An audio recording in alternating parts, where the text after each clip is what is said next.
Food habits కూడా observe చేసినట్లయితే ఎవరైనా తింటున్నప్పుడు పాపం సాధారణంగా పిల్లలకి వాళ్ళకి కూడా తినాలనిపిస్తుంది. వీడు ఆఫర్ చేయడు, వాళ్ళు అలా చూస్తుంటారు. పొరపాటున ఏదైనా వాడు ఆఫర్ చేశారనుకో, వాడు తింటే మొత్తం వాడికి పెట్టేసానని వీడు చెప్తాడు.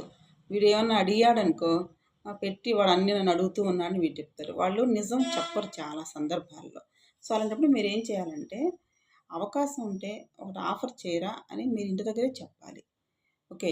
వీళ్ళకేం చెప్పాలంటే, ఎవరైనా తింటున్నప్పుడు అది చూడకూడదు, వెళ్ళకూడదు అని చెప్పాలి. అందరూ చిన్న పిల్లలే వాళ్ళకి తెలీదు గదా! అందరూ సేమ్ ఫైనాన్షియల్ సిట్యుయేషన్స్ నుంచి స్కూలుకి రారనమాట.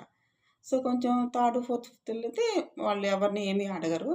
వాళ్ళు కూడా సమ్‌టైమ్స్ అడుగుతూ ఉంటారు. చిన్నగా మేము అబ్జర్వ్ చేస్తుంటాము. పిల్లలు చిన్న పిల్లలు వాళ్ళకి తెలీదు. సిక్స్త్ క్లాస్‌కొస్తే ఎవరిని అడగకూడదు అని వాళ్ళకి తెలుస్తది. ఇవి ఇంట్లో నుంచే రావాలి. ఇంట్లో నుంచి ఎలా అంటే, మనం ఎవరింటికైనా పిల్లల్ని తీసుకెళ్ళినప్పుడు, వాళ్ళు అక్కడ ఏదైనా పెడుతున్నప్పుడు ఫస్ట్ వద్దనే చెప్పాలి. అలా అలవాటు చేయాలి.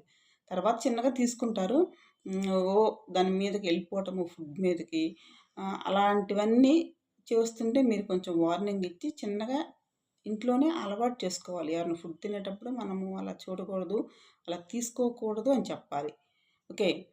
అలాగే మనం తినేటప్పుడు ఎవరికైనా ఆఫర్ చేయడము నేర్పాలి.